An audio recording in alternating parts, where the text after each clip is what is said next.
I'm built to win. Apply myself, I filled it in. No time for the doubt, they counted me out, I'm getting it in. Yeah. No time for no loss, I'm paying the cost, I'm in it to win. Yeah. Refuse. Mine, it can't be diffused. If you ain't thinking the same, then we playing by different rules. You can't see the vision, we living at different views. Until we complete the mission, keep getting up, never snooze. I walked a mile in my shoes, had the mind of a fool, chasing diamonds and jewels. Trust me, I was confused. Started minding my business and used my mind as a tool. Ended up finding my purpose and found the time to get to it. They told me I couldn't do it, they told me I couldn't make it. They sold it, could never break it. That's sadly mistaken. I need a piece of the pie, I want it so bad I can taste it. They told me like Toby, keep on running toes, they gon' take a few to lose. Built to win, apply myself, I filled it in. No time for the doubt, they counted me out, I'm getting it in. Yeah. No time for no loss, I pay for the cost, I'm winning to win. Yeah. Refuse to lose, I'm built to win. Apply myself, I filled it in. No time for the doubt, they counted me out, I'm getting it in. Yeah. No time for no loss, I'm paying the cost, I'm in it to win. Yeah. Refuse.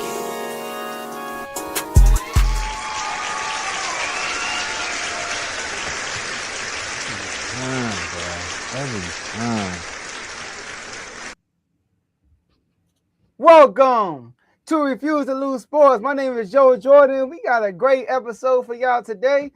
Man, it's been a lot of news and drama in the free agency world in the NFC. Sorry, I said NFC. I'm thinking about my team, NFC East, the Commanders. In the NFL, you know, Tombo, last episode, he was excited. Probably still excited because they still making moves. They made tons of moves on the first day. Carl, we got Maxx Crosby. Oh, my goodness. I told you, the Costa is he's him.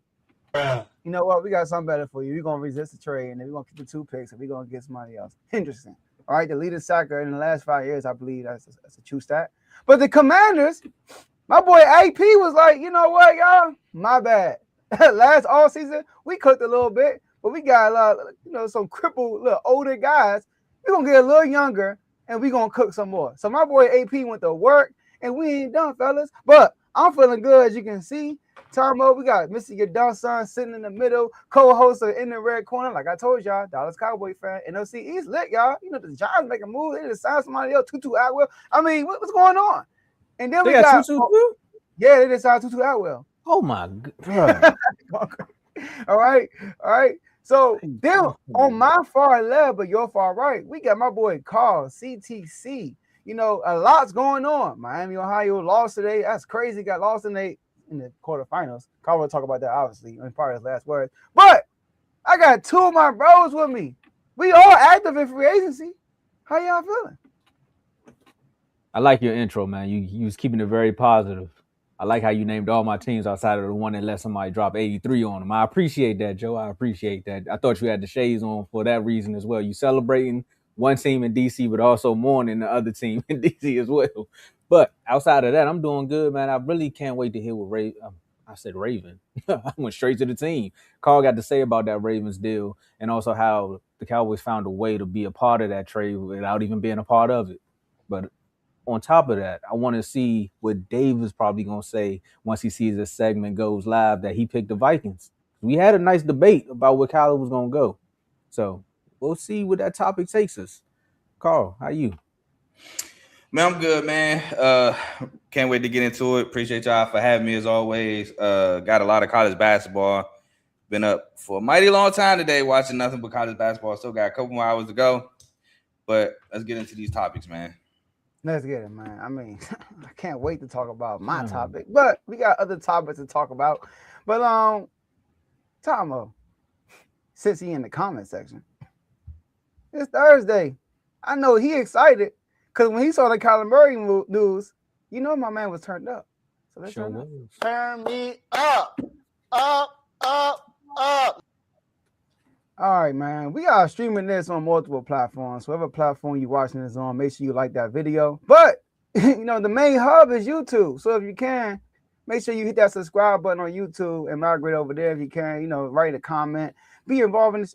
I'm going too fast. I'm going all over the place. You know, because before you do that, you got to follow and subscribe on everything we have. You can follow us everywhere on Refuse to Lose Sports or at R2L Sports. That's on Twitch and X. And like I said, share this episode with anybody you know, because you could be involved in the show by being in the comment section. We can see all the comments y'all will be putting out throughout the show.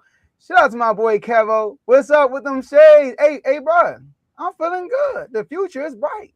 I mean, that's why I got it on. The future is very bright for the Commanders. I told you what they said. We got to build a Super Bowl team before this contract comes up. We're just waiting for the 49ers to stop being stingy and release BA. But anyway, shout out to Dave in the comment section, also with the crying laughing emoji. I don't know. What is he laughing at? He laughing at what? Oh, the Wizards thing. Bam, probably. You on mute, Tomo. Just like the Wizards defense. And then we got, who was this? It's going to be a good day. It's going to be a good day. I got to take the shades out of read this. Hold on. What's that? Raymond? Oh, yeah. Ramon Contreras. Yeah. And the answer is 300,000. Anyways, all right, shout out to my boy Cat. No first place activity going on. Hey, man, listen, I'm going to get some new shades for the first place shades. Just know that. We're going to bring out something new for first place because it's going to happen this year. But last but not least, enjoy the rest of the show. Tomo, floor is yours. Joe got shots. Hey, Carl, I see what type of day it's going to be today, man. See what type of day it's going to be. So with that being said, we're going to roll right into the first topic because, you know, Joe, you said the Jets. Jets, or some people say MESS, mess. But the Jets ain't looking like that right now with the moves they made in the offseason. But this guy here was released by the Carolina Cardinals, the Arizona Cardinals, and made his way up north. Some would say when you break up with some people, you feel like the next person you run into may be your soulmate. But since he's going to Minnesota, we're going to call them skullmates. It was released right before the show. Or announced right before the show that Kyler Murray signs a 1-year deal with the Vikings. And they say because Arizona still owes him the $36.8 million in guarantee for 2026, his Minnesota contract is expected to be for the veteran minimum. So you cut him and you still got to pay him? Well, with this being said, Carl, what do you think? Well, I know you love JJ McCarthy. You know what? I can go first on this one since, you know, I had a battle with Dave. Hey, we'll take it away. JJ. Oh, okay. See what you did? See what I did there? JJ. We talking about Joe Jordan. We ain't talking about the other JJ because he probably won't play next year. But shout out to my boy Dave, man. You know, Dave came on the show and threw out the Atlanta Falcons, who got Kirk Cousins, by the way. Right? No, they got two. Kirk Cousins. They got two. But he brought out the Atlanta Falcons and the Minnesota Vikings. And I'm like, what? You tripping. That's not a realistic world. Both teams just drafted their quarterback 2 years ago, and they're going to give up on them already? And guess what? They kind of gave up on J.J. McCarthy already. Everybody's talking about, it's going to be a competition, bro. It's not going to be a competition. Kyler Murray is not signing there unless he knows he's going to start, in my opinion. I don't think Kyler Murray is going to sign somewhere telling himself, I got to compete with somebody. And if that was the case, he know for sure he's going to win this battle because he's the much better quarterback. Carl been trying to tell y'all this. CTC, Carlson College, he been trying to tell y'all about J.J. McCarthy before he even got in the league. But nobody want to listen. Even the boy genius Kevin O'Connell didn't want to listen. But Dave also mentioned that they fired the GM and the GM wanted JJ. Like, he made the decision. And I was like, no, Kevin O'Connell had to say something on that. So maybe Dave was right. So I want to give Dave his flowers. And he was right. And this is a good, because I felt like it was a good situation. I just didn't think it was realistic because of the quarterback they had already, J.J. McCarthy. But we talking about him being there. I think this is a great opportunity for Kyler Murray. Y'all heard that he came out and say he was a Vikings fan? How old is Kyler Murray, Carl? Kyler probably about 26, 27 maybe. Oh yeah, he younger. He said I cried every time Brett Favre threw an interception. I'm like, Brett Favre? He was crying a lot. Nah, he talking about that Sidney Rice interception. I was pissed about that too. Yeah, I was like, against the Saints, man. I was actually rooting for the Vikings. He was going to Sidney Rice across his body. Yeah. I was rooting for the Vikings for no reason. I don't know why he even threw it. AP, absolutely. And Sidney Rice went to South Carolina. Please, man, they beat the Cowboys. They beat the crap out of the Cowboys before they went. I had a Vikings Sidney Rice jersey. Oh, you did? And an Adrian Peterson one. Didn't y'all sign him eventually? Sidney Rice, I don't know. He went to Seattle. I think I'm mixing him up with somebody else. We got David Tyree, the Super Bowl catch. But yeah, man. So he's saying he's a fan now. Like, what? When this happened? You know. So, but anyways, I think it's a good situation for him. He got a number one receiver in Jettis. You know, last time he had a legit bona fide number one receiver in DeAndre Hopkins. He was an MVP candidate, and they were 9-1. You know, so with Kevin O'Connell being there, him being a dual threat, also he's basically, and then also Kyler Murray. Yes, he get hurt a lot, right? He does get hurt a lot, but his injury is not impacting his game. He's still talented. He's still Kyler Murray. His biggest issue is what I said is maturity for real. Like he just need to go somewhere where he can become a better man. And I think Kevin O'Connell could do that for him. I mean, look at Sam Darnold. Sam Darnold was already a good guy though, but I think it's a good move for the Vikings, and I think they could do some good things this year. So, Joe, when we had that topic, I threw out the Browns, right? And I was like, oh, you all were talking about quarterbacks and the controversy and them having people already in the locker room. And I thought about JJ. I'm like, why would he go there? So I agreed with you on that one. I was like, that makes no sense because the Vikings say they want to believe in JJ. But then I completely forgot about the interview that Justin Jefferson did in the offseason when he was talking about how he need the football. And he wasn't really talking about JJ, but he kind of hinted at it like, that's how I get my money. You're not going to give me the ball. So them going to get Kyler Murray is kind of them saying, you know what? We kind of keep our number one receiver happy, who was one of the best receivers in the league. It's not like they're dealing with a slouch receiver. Like they, like, you know, I'm not even going to say slouch receiver because now I sound like the Bills when they was talking about Keon. Sometimes you just got to believe in your wide receiver and you never know what can happen. And that's what the Vikings just proved by going to get Kyler Murray. So I want to say, Dave, you definitely won this one. You get the last laugh on this one. But as far as injury history, Joe, you was like, I think he missed like 30 regular season games. But it, like you said, the injuries don't continue. It's not his real issue. It's the playbook, or it's the month of October when that double XP come out. Can we see him get past those jokes? And this is where Kevin O'Connell coaching is really going to come into play. Because I think he won Coach of the Year, the year before last, right? When the when Sam Darnold did his thing. I think he won Coach of the Year. He did. I ain't anybody go there. Go ahead. My fault. You about to bring in the wrong Dan. No, I was about to bring up Sam. He said Sam Darnold did his thing with the Vikings. I was about to go somewhere, but I'm gonna chill. He started rewriting his narrative. He did. We didn't. Okay. I'll let you do that on your segment, but I ain't about to go there. But didn't rewrite nothing. Okay. All right, Carl. Go and finish talking about that. I want to hear No. How you gonna downgrade the man's season, Carl? He had a good season. I said rewrite his narrative. What narrative he wrote? I said started to rewrite the narrative. No, you didn't say that. Joe did. He did rewrite his narrative. We had the same narrative coming into Seattle. What? Because you wanted to see it again. No, because we want to see it in big time moments. Because in big time moments in Minnesota, he folded. No. His narrative before he got to Minnesota wasn't just big games. It was him, period. And he came and rewrote his career. That's what Tom was saying, right? That's what I was saying. Yeah. I think Carl alluding to something else. I was definitely alluding to big time moments. No. See, that narrative came with Minnesota. That narrative was there with him. He was never. I'll say this. Sam Darnold looked bad by holding on to the ball, which he did in Minnesota, and by throwing picks, which I think he didn't really do as much, but he did in big time moments. I mean, if you want to talk about picks, he ain't rewrite that this year at all, but continue.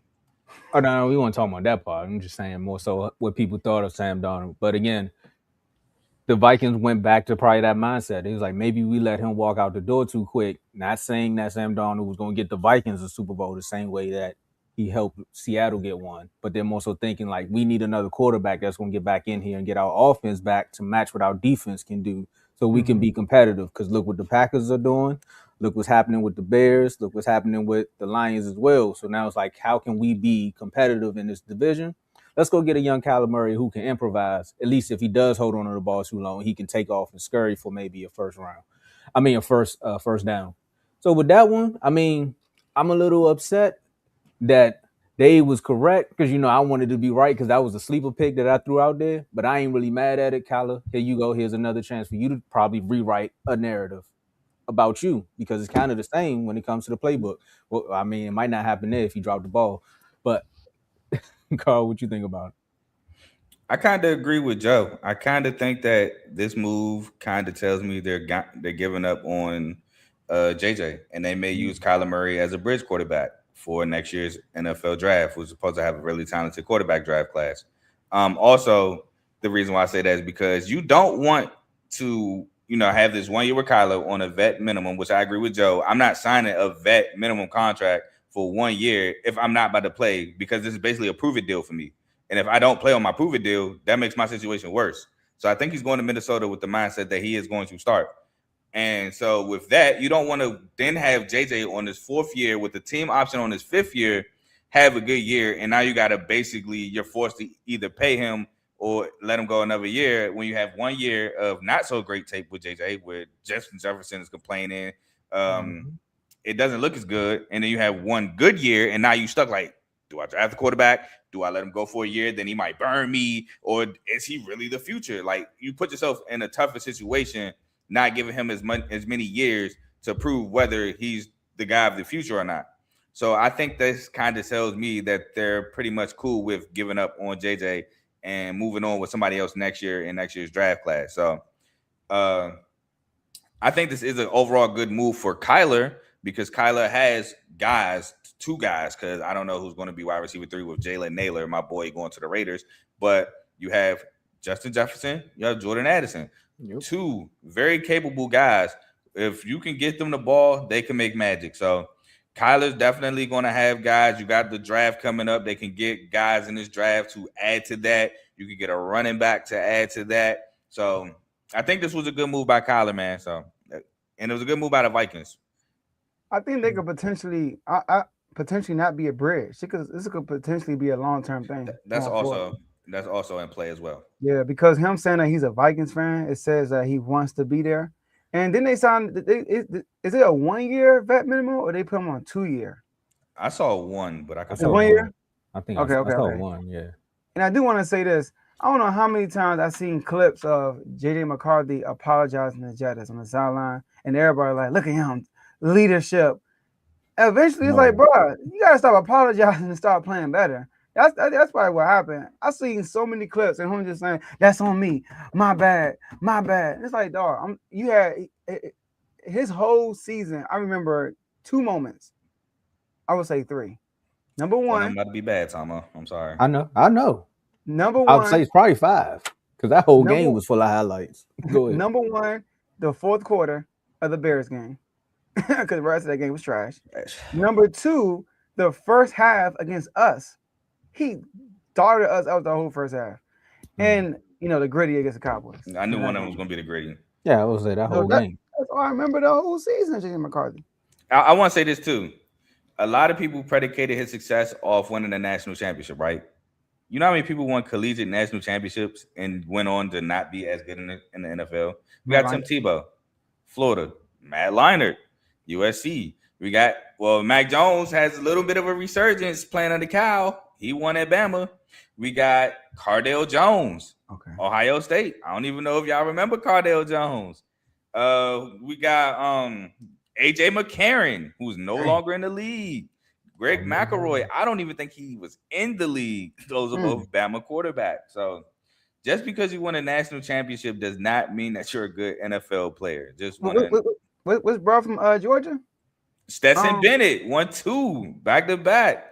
But he was out the league for something else. He was actually on the Rams, and he was like slated to be their backup. But something happened where he like was either dismissed or he like stepped away from the. Nah, Dave, I can't get with you on Vince Young. I don't think Vince Young had a turnover problem though. No, Vince Young used to win games though. He just never really had his true opportunity. Like when he started with Tennessee. With Tennessee, he was good, and then he had a winning record. He had turnover. He had turnover issues too, though. Yeah, but he used to win games. He had above 500. He had above 500 record. I mean, Tim Tebow went to the playoffs and won a playoff game. I don't mean that's 1 year though. Well, who they play? I don't mean he was good though. No, Vince Young was until he went to the Eagles. He fell off the map. Dream team. That was his fault too. That was all his fault. He didn't have to say that. I know how he felt that way, but he didn't have to say that. I think he started off pretty decent in his career, and then it kind of like fell off because didn't he get hurt a few times too? He did. Yeah. Look, Joe, I'm about to read off the numbers for Vince Young. Ooh, chill, bro. I'm looking at it right now. 2,199 He said you ain't yards have to as do a that to rookie. me, man. 12 touchdowns, 13 interceptions. Second year, 2,546 yards, 9 touchdowns, 17 interceptions. Then next year he gets hurt, 3 games. Tennessee again, 12 games, 1,879 yards, 10 touchdowns, 7 interceptions. And then his last year in Tennessee, he played 9 games, 1,255 yards, 10 touchdowns, 3 picks. The man had a turnover problem, bro. Yo, this man had 9 touchdowns and 17 interceptions. Yeah, that's like some 1937 numbers. That's insane. But before we move on, I just want to name one thing. When you said something about a wide receiver 3, there is a Turple in the roster, so he could probably fight for that third receiver spot. Shout out to my boy. So we need a wide receiver 3. As we move on to talk about a team. Huh? Real quick, Vince Young. I was trying to stop him before he started talking about my church. I'm sorry. I know it's not that, but his career 31-19. Man, look, dog. And I think he played with Chris Johnson. Yep. Yeah. So how you got a turnover problem with CJ2K? That's my point. Come on, Joe. No, I'm just saying, like he was a starter in the league, and he has some type of success as a starter. That's all I'm saying. 9 touchdowns and he wasn't like Matt Lyon. All the guys he was naming, he had a better. He wasn't in a boat. Yeah, I get you. Yeah, that's all I'm saying. Joe, 9 touchdowns, 17 interceptions after going 12 for 13, and then you play 3 games your third year. That's not really success. You might be winning games, but we talk about winning games in spite of all the time. I'm tripping. Hold on. This is. Oh yeah, NFL 31-19. Okay, let's go next. 31-19 is all I gotta say. Yeah, Sam Darnold beat the Rams twice. We're having 6 picks in 2 of them games. Hey, look, I'll take Sam Darnold over who? That's not the point, Joe. The point is when Sam Darnold won them 2 games with them 6 picks, we both said they won in spite of Sam Darnold. Of course, but I'm saying he's better than a guy who's not playing. That's what I'm saying. Like the quarterback class you name, like Matt Lyon and all them guys. Vince Young, I'll take him over them. That's all I'm saying. That's fine. 9 touchdowns is insane, but 17 interceptions. You're right. Josh Allen would never. At least Josh Allen can score some touchdowns. I give him that. Teddy Bradshaw numbers. Go ahead. Man, Cooper Rush. But let's move on. Well, I mean, Max Payne, no game. Carl, I know this one here was a crazy.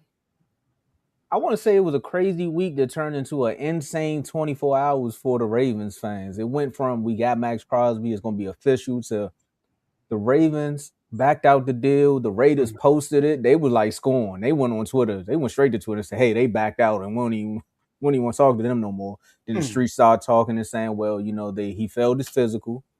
It was announced that Maxx Crosby failed his physical with the Ravens, and they denounced the trade, which now sends Maxx Crosby back to the Raiders, and the Ravens get their 2 first-round picks. I don't need to go into too much detail on this one. We all know what kind of happened at this point. Ravens now sign Trey Hendrickson. They stole him from the Bengals. So either way, Joe Burrow is going to be a long season for you. It don't matter. I mean, Max was there. Now they just took your boy from you who's scoring from the division. So you already know what he's going to do when you see y'all twice. So, Carl, tell us just, were the Ravens wrong for backing out of this deal? 5 doctors was in that room, and if 5 doctors tell me that this ain't it, I'm going to trust 5 doctors. I don't care what that Steelers fan saying in the comments. If you want to get finessed, by all means, be finessed. I mean, he like to call his GM the con artist. I say he gets conned, but that's just me. But anyway, no, I would have backed out too if a doctor told me that. Definitely would have backed out. So I'm not mad at it. I don't think the Ravens did the wrong thing. I mean, physicals happen. I mean, we saw with Mark Williams in the Lakers. I mean, it's a different sport, but Mark Williams didn't pass that physical. The trade got rescinded. And that was so they do physicals and stuff for a reason. And if you fail it, then why would I still take it? that defeats the purpose of the physical. So no, they were not wrong. They should have did it. And then we got a pass rusher anyway. Kept our 2 first-round picks. We good. Like, I mean, I get it. You're mad because you tried to finesse us and you thought you was about to get them 2 first-round picks. Oh, we got a sucker on the line. We got one. Well, it ain't work out like that. And I meant to throw out there too. You all signed Trey for 4 years, 112 mil. Oh, hold on, my bad. Let me bring this up as well because this is starting to make its rounds too. 2019, we were going to sign, or 2018, one of them years around that time, we were going to sign Ryan Grant. Y'all remember Ryan Grant, the running back? Mm-hmm. So he doesn't pass his physical, so we rescind the deal. That same ankle he didn't pass the physical on made him medically retire from football. But now it's being resurfaced as the Ravens. Oh, look, the Ravens doing it again. We were right. we said, no, we can't sign you because this is an issue. We see this on your physical. We can't sign you. And then a year later, you retire from football because of said medical issue we were cautious about. Sound like we sound like it's the opposite. Sound like, hey, man, we protect this organization and we do our due diligence. That's what it sounds like to me. All right, Carl. I'm gonna take my FJA hat off for a second. All right, I'm gonna take it off for a second. All the stuff you lamed, I'm not even gonna attack that one. The league knew that he wasn't gonna pass a physical. They literally seen the man just come off surgery. So whatever physical they did, they knew that he wasn't going to pass that one. I really just wish EDC would have just came out and said, you know what, we had buyer's remorse. We didn't. I think at that moment he was like, we don't think we was going to get Trey, and come to find out that we could get Trey. So why give up 2 picks when we can go get a pass rusher who can give us some of the caliber that Maxx Crosby can give us? Some would say better production than Maxx Crosby because we don't know if he actually gonna start the season off. So let's keep those 2 first-round picks. We lost most of our offensive talent. Y'all lost a center. You lost Likely. So there's other things out there that's like, man, we kind of need those picks, EDC. And also, can we go get Lamar a wide receiver?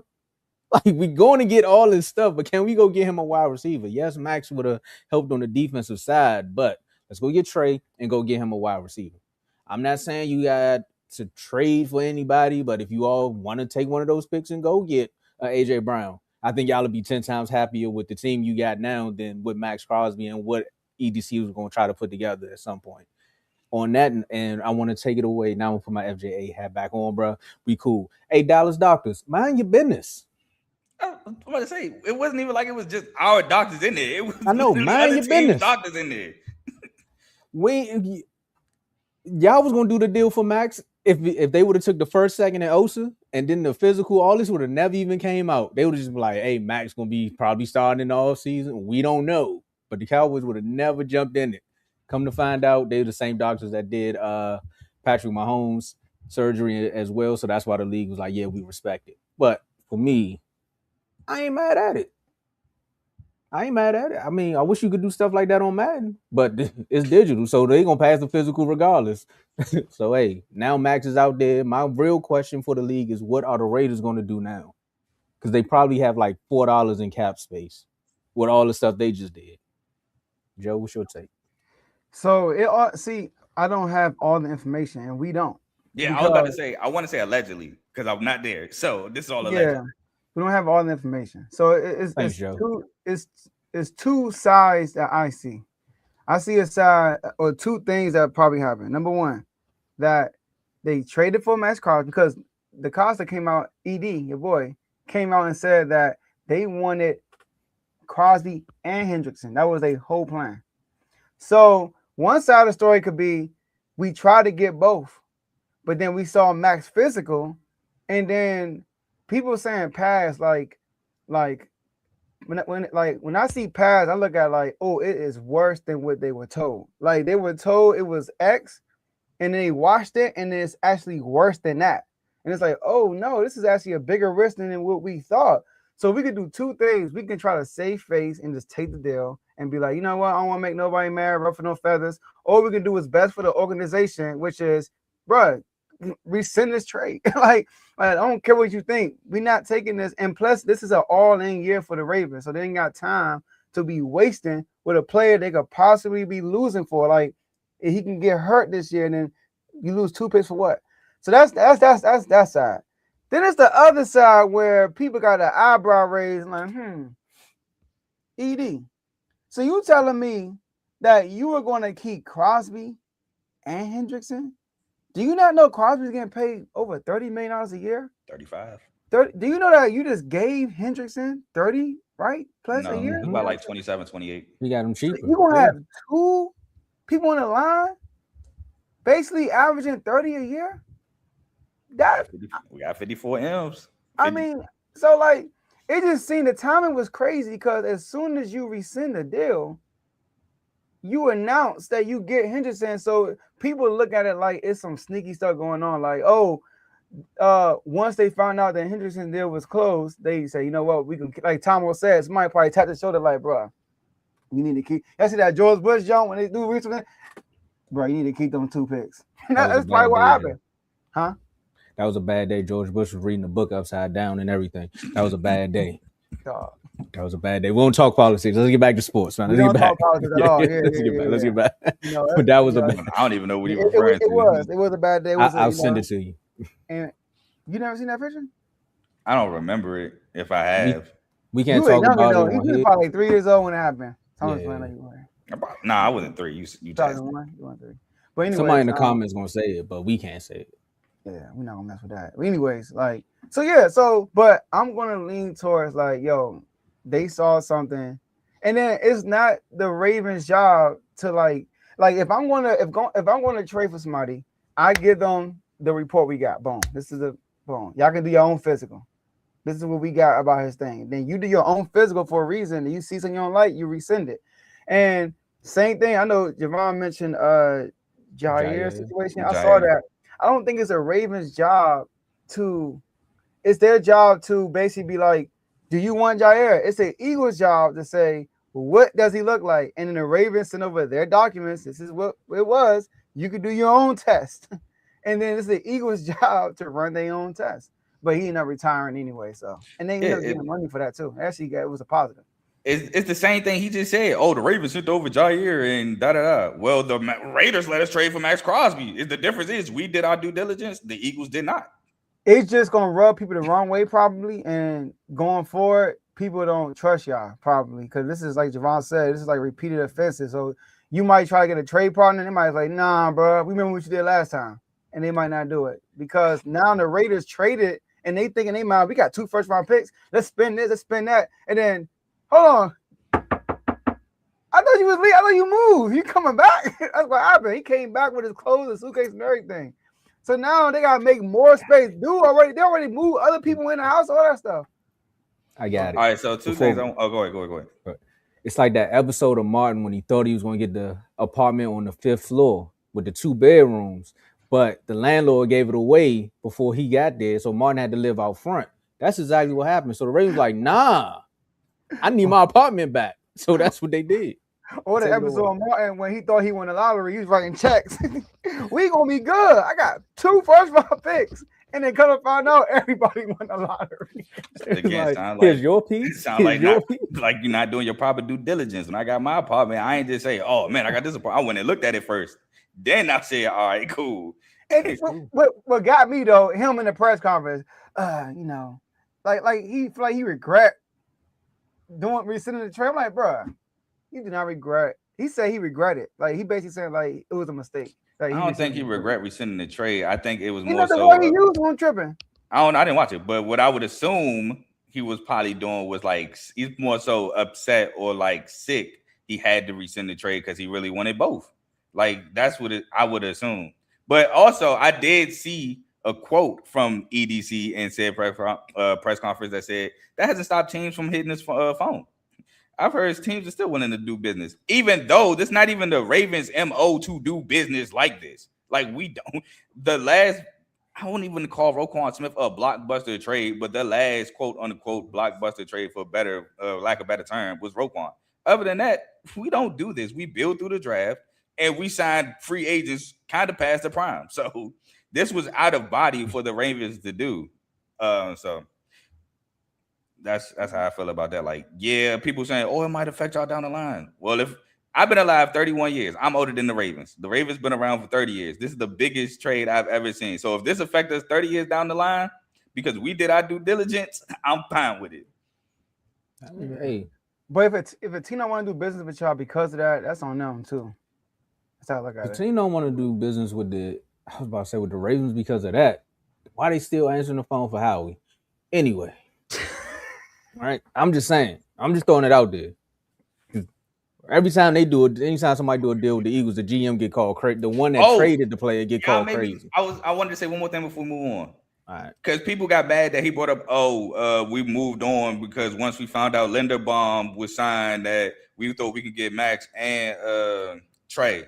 And then somebody was like, well, him mentioning Linderbaum should have painted the picture because he went to the Raiders. No, fool. We just saved about 20 to 30 million not signing Linderbaum. So now we got the cap space to make a play like that. So that's what he meant by that. And by the way, Jonathan Jones is signed with the Eagles, former commander. The corner, yeah. I mean, well, since people just throwing money away, let's talk about the Colts. Man, I can't do that because here's another quarterback with. You know what, Carl? I'm with you on what you say about Sam Darnold, but this one here is my Sam Darnold, right? Daniel Jones. The Colts agreed to a 2-year, $88 million deal with Daniel Jones. That includes a $50 million guarantee. They say at signing, $60 million guaranteed for wow. So if he don't get hurt, he can get 60, and it can reach $100 million with a. What did the Colts? Okay, Joe. Was this a good move to extend like Daniel Jones? No, you go. It's your boy. It sound like you want to go first. Yeah, it's your boy. What? Like, are y'all really jonesing for a number one quarterback that bad that you had to go out and say, you know what, we just gonna give Daniel Jones the bank because you traded away one of your best linebackers on defense. We already knew what your offense was when they was going on that win streak. It was running game. And when you started to depend on Daniel Jones, he turned into, basically the Daniel Jones that I know about. And it was a good 1-2 punch. But to throw the bank at him, coming off of the injury that he had, was it sounds like they're doing a lot of reaching. Kind of like the fan that came on here and told me that the Colts was going to the Super Bowl. But I seen the Patriots in the Super Bowl. I'm just saying. There's ways that you can go about finding a quarterback, and then you never know who could fall in your lap. Like, hey, you could probably have Daniel Jones come back for another year on a lesser deal, maybe a 1-year deal. And then Kyler was out there. There's other ways that you can go about this. You let some of your wide receivers leave. You let one of your best free safeties walk to the Commanders. I see what y'all did there. That's another terp, but I ain't going to say too much. But no, this was not a good move. I feel like this was a reach. By the way, I have no problem with Nick Cross. You will not catch a shot for that one. I was waiting because I was going to say, hey, you can't do that one. Yeah, I'm messing with Nick Cross. If you want to talk about Trader, then maybe, but Nick Cross now. He still cost me bread. Oh my God. Anyway. He cost me bread. Go ahead. Anyway. See, look, I like them signing Daniel Jones, but that's a lot of money to give Daniel Jones, who's coming off an Achilles. He tore his Achilles in December. He may not be ready to go start of the season. Maybe not with medicine these days. We didn't see some miraculous recovery, so I'm not going to say he will or will not be ready to go. But it's kind of like, I don't want to say a stretch, but I'll say a stretch for lack of a better term. But almost 50, like with incentives, that's a lot of money. So without incentives, you said 2 years 88, right? Or 2 years 82? 2 years 88.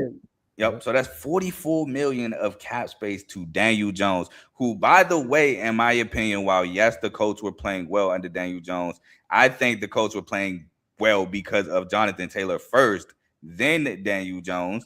So I don't know about 44. I think it's more so of we appreciate what you've done last season with, the Anthony Richardson thing. We do feel like we can find stability with you, but we can't pay you the market value of a quarterback, which is like 60 right now, because we don't know if that's really there yet, but we can give you a lot of money and we can see what we got going forward. But I still would have 30, like 2 years 60 of average. I'll say 2 years 70 with an average of 35, that would have probably been more so better in my opinion. But who am I, right? But 44 seems like a lot. I'm with Tomo. I think this is a lot of money. I think this is an overspend. Okay, let me ask y'all a question. All right, first Tomo, just to get the numbers right. I got the numbers right here. So, $50 million guaranteed this year, and $10 million next year. That's the guaranteed injury in 2027. Okay, so here's the situation.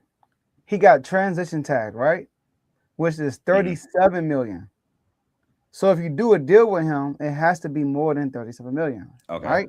So that ruins my 35.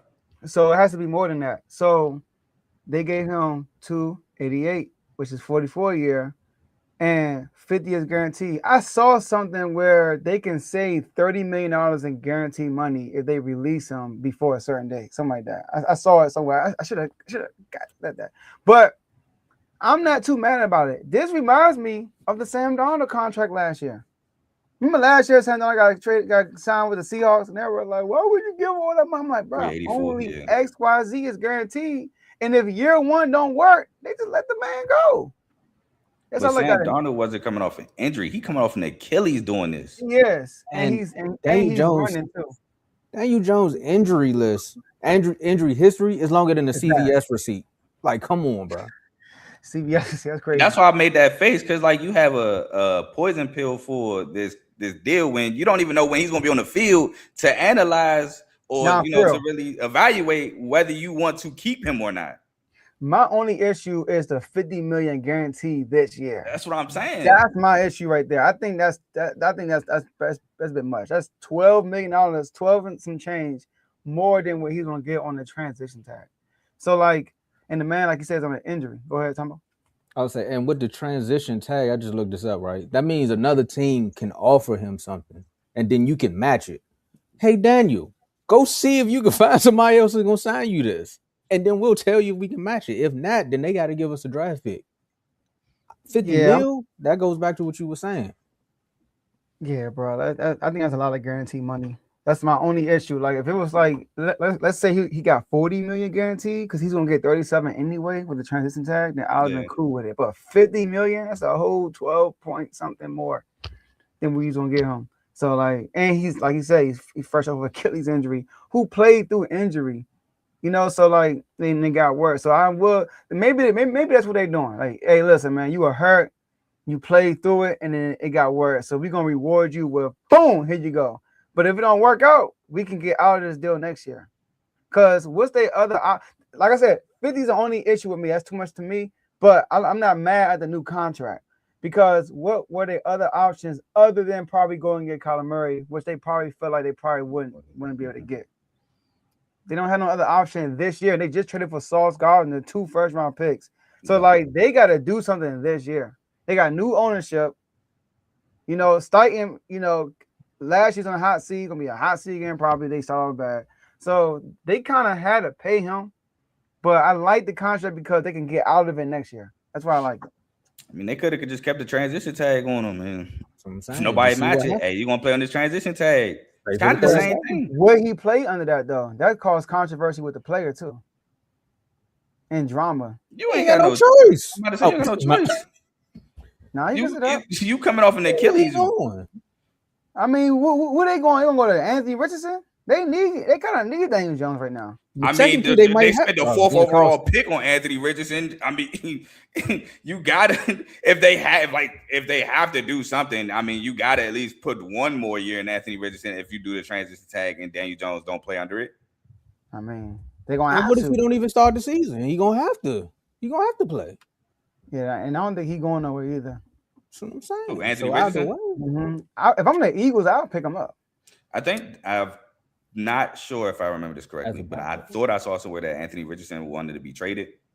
Yeah, he wanted to be traded, and he could seek a trade. And it said, I saw a report today. It said it looks like he's not going nowhere. That's crazy. Nobody want him. I'm saying, if I'm Philly, I'll go get him. I'm Philly. Again, another guy I said shouldn't have won the first round, but that was just me. Who am I? Hey, well, dang. I mean, I did a real. That was on the live draft show. Are you talking about Anthony Richardson? Yeah. Nah, man. Jeez. Well, to close this one out, man, I did a real bigging up the owner when she took over and how she was down on the field and making sure everything was going well. The 50 mil was just a little. That's the only thing, but 50 mil is crazy. I didn't know specifically about the 50 mil, but I just felt like 2 years, 88 with the ability to be 100. Which I guess if you reached 100, that means you're doing well. So at that point, it wouldn't be overpaid. But I just seen the numbers. I'm like, dang, that's kind of high. I would have just kept the transition tag on him, man. This is bad blood with the tag. I mean, your boy Lamar went through that, right? And we paid him though. Yeah, he deserved it. But hold on. But he deserved to be paid. I know he deserved it. He shouldn't have never been on the tag in the first place. I know it's Lamar. We talking about Daniel Jones. There's certain players, Joe, that you just I'm just saying, like that's what it does. The only person that probably that didn't complain about a tag was that I could think of. And Kirk Cousins, he collected his bread twice too. Yeah, Kirk paid on it 3 times. Kirk was taking that guaranteed money. Like, hey, you want to keep paying me? Didn't he go to MSU? Yes, of course. That makes sense. Oh yeah, I don't know you watched Monday's show before you go to the next topic. But did you know because of your MSU person, Mr. Your Dunn son came alive? Yeah, I saw that. Yeah. Thank you, Carl. Shout out to y'all. Thank you. I put in his comments because of Maryland. I went to Chipotle. Oh, yeah, that's right. You work there. So, like every time we go here, we gotta go right back down. It was just there. I mean, it's a win-win situation, right? I got your done, son. You got a bow. Yes, sir. This team. He got some bows. Hey. Who's counting? Right? Who's counting? Me. I knew you was gonna say that, or maybe AP, because AP said, "You know what? We went from the double ARP squad to." Can I say the blacktop on a Saturday afternoon or the blacktop on a Sunday morning? It depends where you at, because there's gonna be some youngins out there. And they say we gonna get young, and we gonna take some sneaky picks of players that people really know about but don't really pay attention to, or feel like they were scorned in their last situation, like a running back, like a Rachaad White, who's posting gifts when people saying there's gonna be some wings and things up in DC, and he like, I'm already on the jet. Or you take like Meek Roberson from the Lions, where it's just like, hey, we really don't know, or Chase on from the Pats, who was just in the Super Bowl, or Nick Cross from the Colts. There's a few names, but I'm not gonna say too much because then y'all gonna think I'm a fan because of my background. I don't got my hat on today, so I'm gonna let Joe take this one away, man. I'm gonna let you react to your off season with the Commanders so far. I said I love it, baby. I do, man. I feel like we didn't make no splashy moves, which is cool. I'm cool with that. We made a lot of moves that's good for like depth. We want to get a rotation on defense, especially in that front seven. I look at all the good defenses in the league. They got a rotation of players coming out the game. They stay fresh. You look at the team like the Eagles, the Texans, the Seahawks, the Broncos. They got depth in the front seven. Man, I feel like when you go to Philly, you just retire, man. That's what I just feel like, But here's the thing. Now, I'm not gonna go through each player. Tom kind of went through the players, all that stuff. One player I really like is Leo Chanel from the linebacker from the Chiefs. He's an all-around linebacker. I can feel like he could do a lot. I feel like we got a lot of guys who can stop the run and get to the quarterback. Now, we didn't get a bunch of coverage guys, we did not get to the quarterback. We did actually a good job getting to the quarterback, but stopping the run, we're not good at that. So we addressed that. I like the Meek Robinson move. And here's the best thing, like you said, we all young. Look at these ages, 27, 27, 26, 26, 25, 24, 28, 27. Now 29, 30-year-old. Terry McLaurin, and all these boys. And here's the best part about this, y'all. The Commanders signed all these people. Did you know that we got the most cap space in the NFL right now? The most. You know that, Carl? I don't know if you knew that. We got the most cap space remaining in the NFL. That's crazy.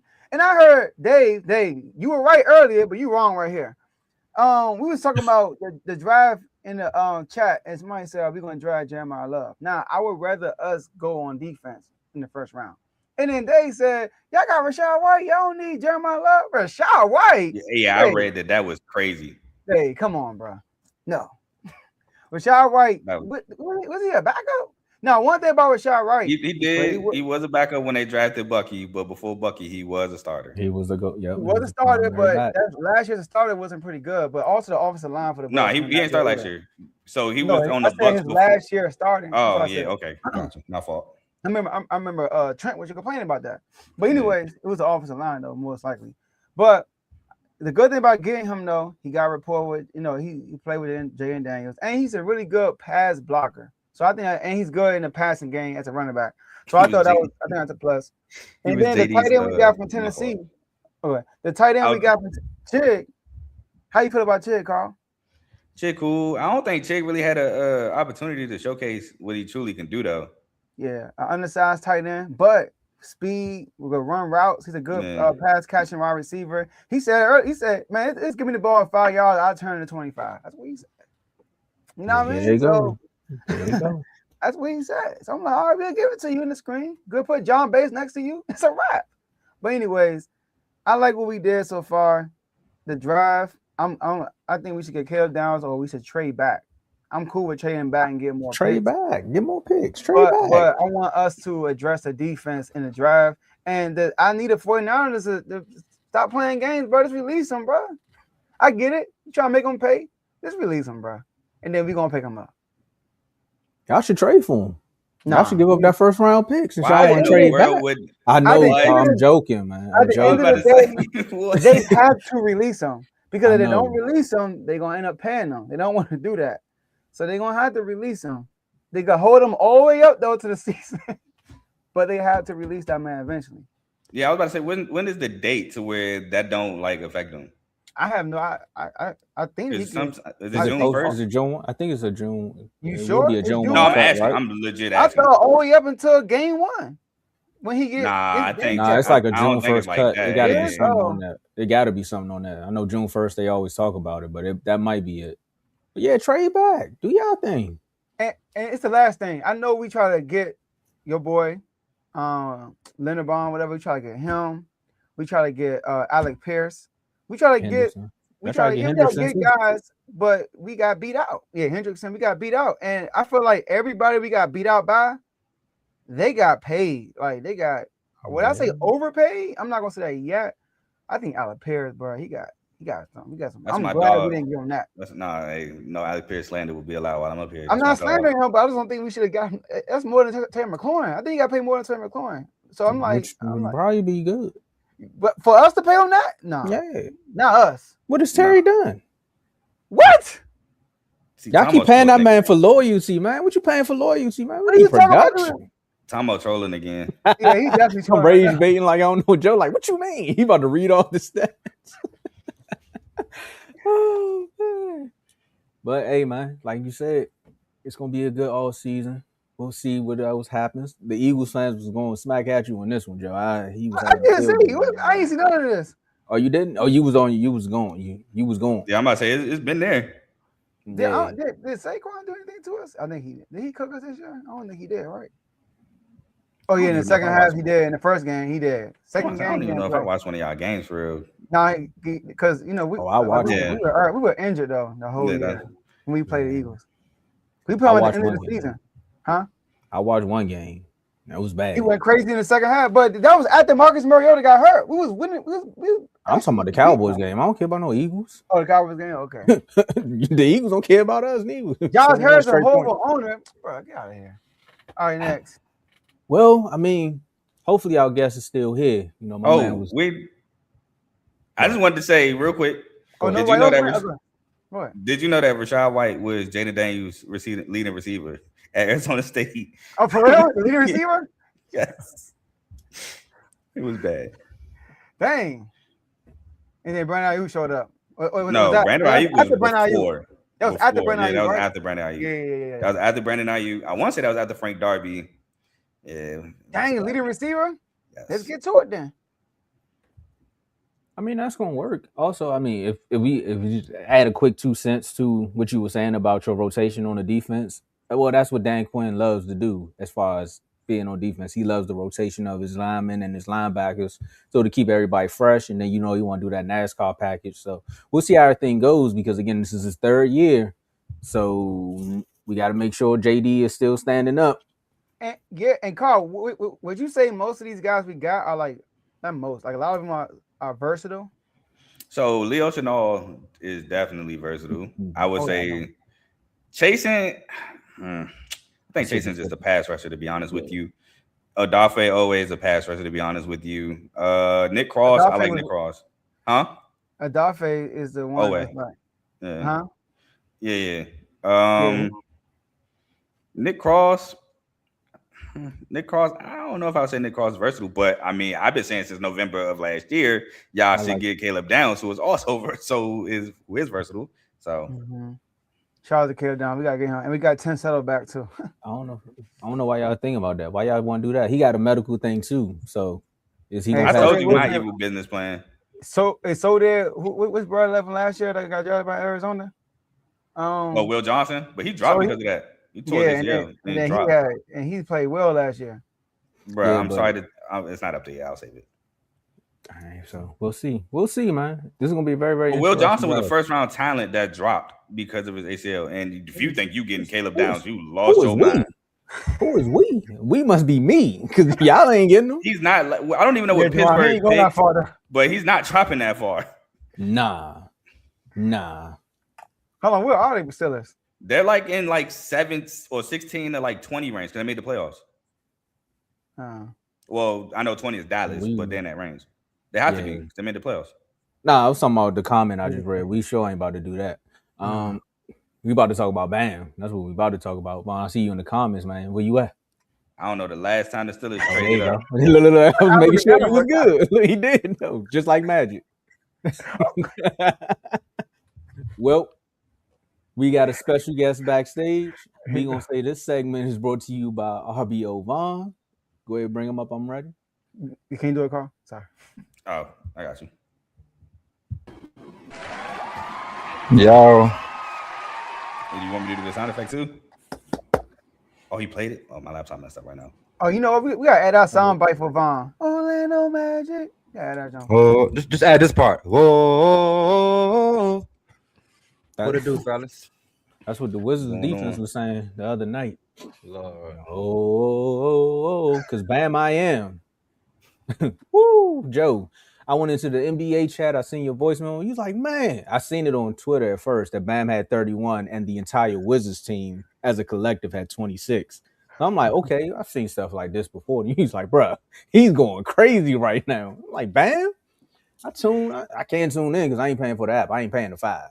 So I'm watching the box score. And I'm like, Bam is really going crazy. Bam really just put up 83 points to surpass Kobe's record of 81. The entire league and world went crazy on Bam, and they had a lot to say about his 83-point performance. Vaughn, we're going to start with you because I got a lot of stuff to say to the Wizards once you all are done. I'm going to let you handle the Wizards part. All right. I'm going to say this for the Wizards. I got some of the Wizards too. We thought y'all was tanking. We had like thoughts like the Wizards tanking, they but this confirmed it. y'all are definitely tanking for one, okay? For two, Alex Sarr. I mean, dude, you are a 7-foot shot blocker, bro. You're supposed to be a defender. When I was watching the game, I went back and watched it, I'm like, okay, Bam and Sarr going at it. Sarr was like 6 for 7, 13 points. Bam had like 15. I'm like, okay. I walked away. I ain't even turned. I walked away, go to the kitchen. Y'all know the like you make a sandwich, you just got the bread. I had mayonnaise, turkey. I heat the turkey up for 30 seconds with the cheese, let it melt, toast my bread. Came back. This man got 30 in the first, and the Wizards don't even got 30. I'm like, oh Lord. So what I want to say is shout out to Bam, man. I mean, scoring 83 points is tough, man. I don't care how you do it. It's tough. You got to hit those shots. I have no beef with Bam. I mean, Bam did what any of us would do. If my coach is keeps me in the game, you think I'm gonna stop shooting? My teammates gonna keep passing me the ball. Think I'm gonna stop? Now, I did just see a video I just saw before I got on here. I'm glad I saw it because I was gonna say something bad about Bam too. Bam was actually telling his teammates don't foul at the end of the game. He like, don't foul, chill. So I want to say this to the Miami Heat. Dave, hope you in the comments. Y'all are a disgrace. I mean, you playing the Wizards, and y'all are up 20-something points. And the guy that's going for the record is saying, stop, don't foul. Eric Spoelstra calling timeouts, fouling. They missing free throw. Like, it was terrible, bro.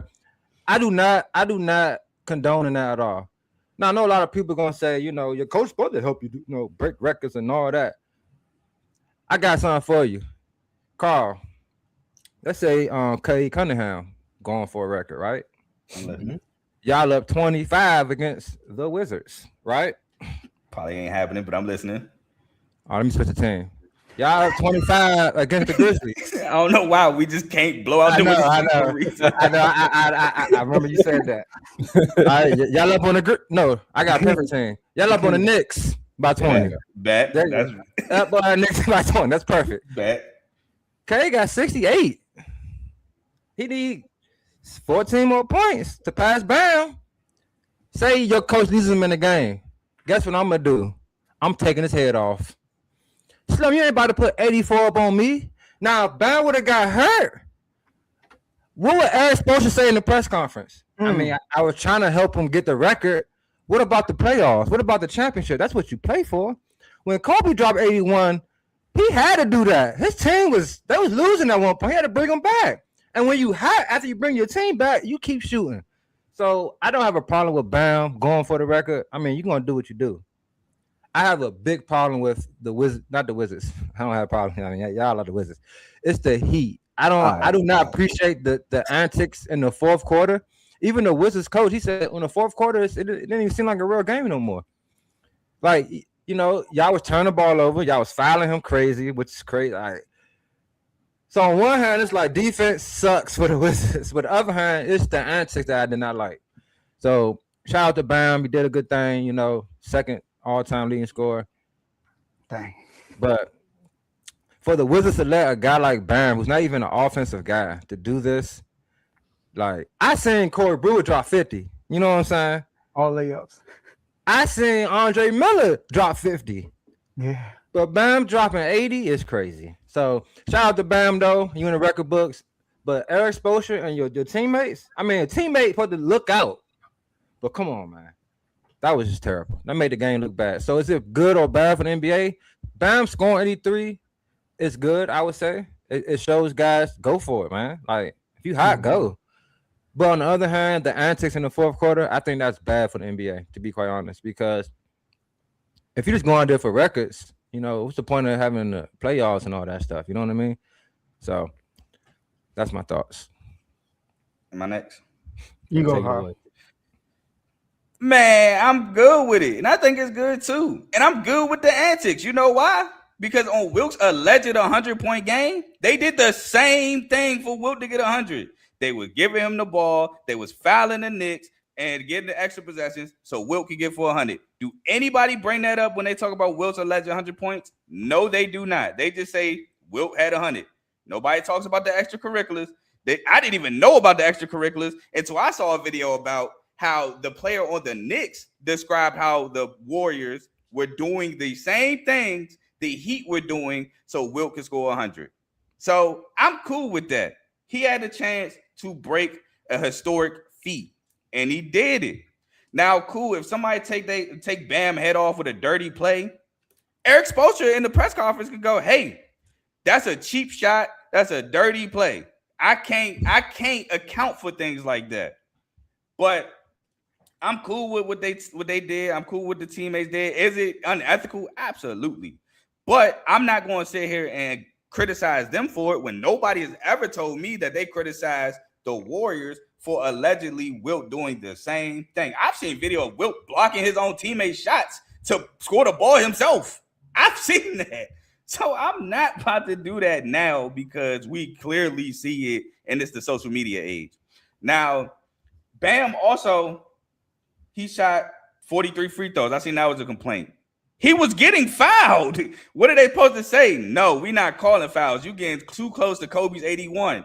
Hey, it's jailhouse rules now. No, he got fouled he shot those free throws because he got fouled. The Heat can't foul Bam and put him on the line. Bam can't foul himself to put him on the line. It's not like the refs was calling fouls that weren't like, they were like, man, nah, man, why you give? No, he was getting fouled. He was making his free throws. So to that argument, stop fouling me. I won't shoot the free throws if you don't foul me. And the last thing I want to say is a lot of the Heat offensive production didn't even play. Tyler Hero didn't play. Davion Mitchell didn't play. Andrew Wiggins didn't play. Norman Powell didn't play. They playing the Wizards. But my point is this. He had to, I'm not saying he had to do this to win, but he had full autonomy to basically do whatever because all of your main guys didn't play. Is this the Bam that Michael Beasley warned us about in that video a couple years ago? Maybe it is, maybe it's not. But I will say, all I'm saying is a lot of the Heat play. Oh, my fault. Davion Mitchell did play. I was wrong about that. But a lot of the Heat production didn't even play. So had autonomy to do so. Then he had 60 and 3/4. So he seen the record with his eyesight. I'm gunning for it too.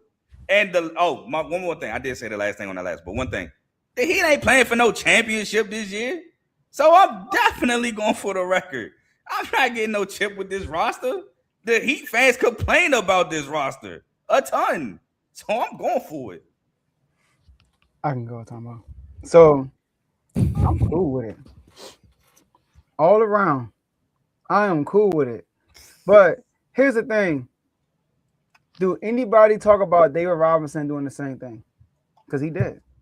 When David Robinson broke the scoring record, when Shaq got it, they did the same thing. They were fouling the Clippers on purpose so David Robinson can get extra possessions and get the 71-point record. And so 71 points and get the scoring title. Right. And he did. But we don't talk about it no more. How Giannis said what he said was perfect. We talking about it right now, but 30 years from now, and guess what? Bam Nan's going to be right there in the record books.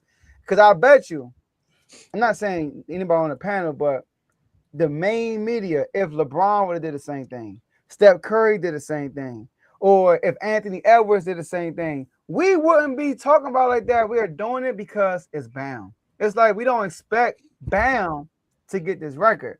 So, and like Carl said, with Chamberlain, same thing. And for this to happen, it has to be the right situation. The right situation, like Carl said, Tyler Hero is out, Wiggins out, Norman Powell is out. All these guys are out, so all your offensive weapons are out, so you got more autonomy to do more.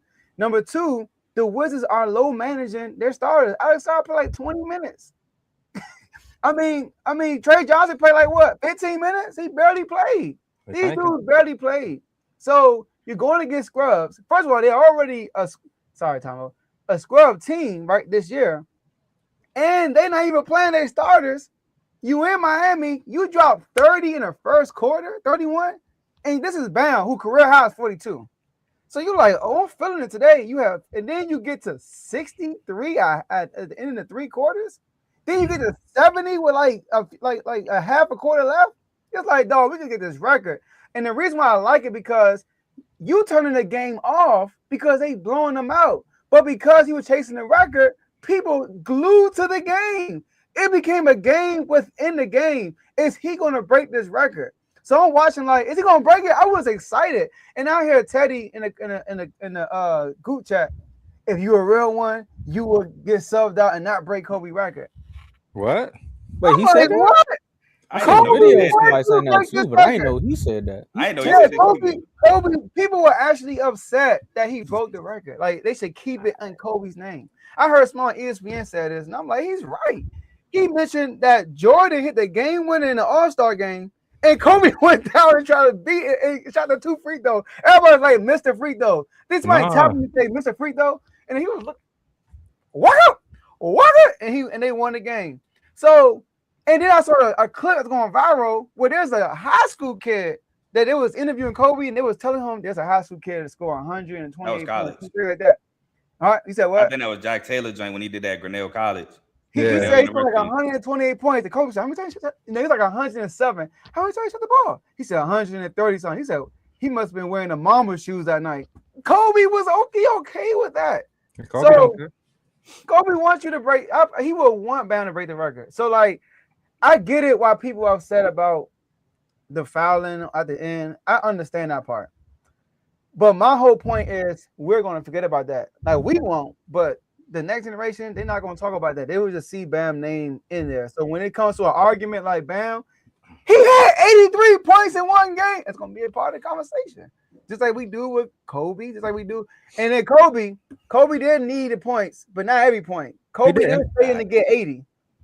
He stayed in to get 80. They were up by like 18, and he was still in there trying to get 80. Right. So but I ain't mad at it though. So I think it's good for the NBA. I think more players should, like you said, try to go get the record. Like when Clay got sold out of 3/4, and I get what you're saying, Jamal, about him getting hurt, but he didn't get hurt. So I'm cool with it. And last thing I'm gonna say is this: Eric Spoelstra said, "I apologize for absolutely no one."